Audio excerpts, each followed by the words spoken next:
Hello everyone, my name is Lindsay. I will be doing my presentation on what I have learned in this course. Epistemology is the study of knowledge and seeks to establish a framework that can be used to come to the most accurate conclusion possible. Plato was a major contributor to epistemology. Epistemology is often interdependent with metaphysics, which is the study of the most fundamental principles of life and was also largely contributed to by Plato. Logic is the branch of philosophy that establishes the principles of reasoning and clarifies understanding of knowledge. Socrates was a valuable contributor to logic through his model of Socratic methodical reasoning. Ethics is another major concept in philosophy that studies our moral values and principles. Aesthetics is the study of beauty, art, and taste. Utilitarianism is a view about ethics that we should promote the greatest amount of happiness and least amount of suffering for the greatest amount of people. This ethical view was developed by Jeremy Bentham in response to industrialization and the negative effects it has. Deontology is the view that seeks to discover moral duties that all people should follow, regardless of the individual circumstances surrounding it and possible consequences. Immanuel Kant's categorical imperative is described as universal law by Kant, and which commands actions that are intrinsically good, not actions that are good as a means to do something else. The problem with the categorical imperative is that it does not allow for one to lie for his or her own personal well-being or survival, and there are no exceptions made for lying in any circumstance. The categorical imperative, however, does provide a good strong base for which to argue against. There are several fallacies that provide a sound, valid argument concerning the witch from Monty Python and the Holy Grail. One is the appeal to authority. The villagers look to Bedemere for confirmation that the woman is a witch because of his social status, although he has no more information about witches than they do.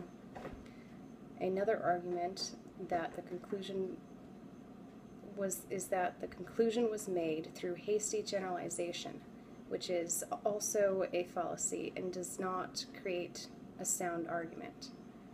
It is suggested by her looks that she is a witch, and rather than exploring the reasons why she looks like a witch, which was because she was forced to wear the attire by the villagers use this method Bedemere uses this method to ultimately determine her fate. St. Anselm's major argument for the existence of God is that there has to be a source for all change and a first cause to all causal events, and that the beginning originates with God. Medieval thinker St. Anselm wrote the ontological argument that the existence of God is necessary based on the fact that nothing greater can be conceived beyond that of God. Another defender for the existence of God is St. Aquinas, who was a Christian theologian who believed that through examining the world we can find proof that God exists. A third philosopher is Immanuel Kant, who argues that morality is proof that there is a God, and that the sense of moral obligation must be derived from a supremely moral mind. Evil presents a problem with the existence of God according to philosophers such as J.L. Mackie, who wrote the essay Evil Shows That There Is No God. In his writings, he argues that if there were such a powerful, omnipotent God, he would be able to prevent such evil in the world.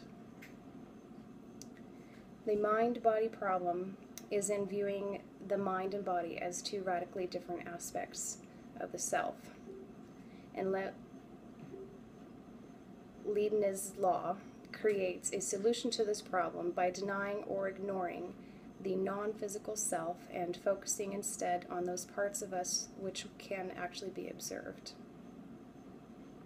The major theories of freedom are soft determinism, known as compatibilism, which was defined by William James as a combination of free will and determinism, where actions can be considered free if they are a result of the internal motivations and not that of external influences or constraints.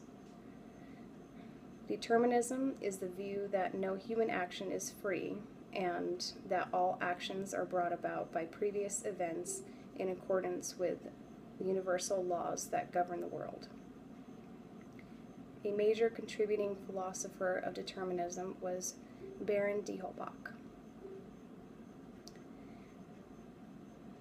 Ethical relativism is the view that moral values, depending on an individual or their specific cultural values, that vary depending on an individual or their specific cultural values. In ethical relativism, there is a view of ethical subjectivism, which gives the ultimate authority to the individual. Although this is an appealing view that encourages concern for oneself, it also creates a problem with situations where one's view of what is okay to do may infringe on another individual's rights. According to Hobbes, it is morally impermissible to enter a social contract one does not intend to keep. Locke's view is more protective of the people and believes that is morally impermissible to break those contracts.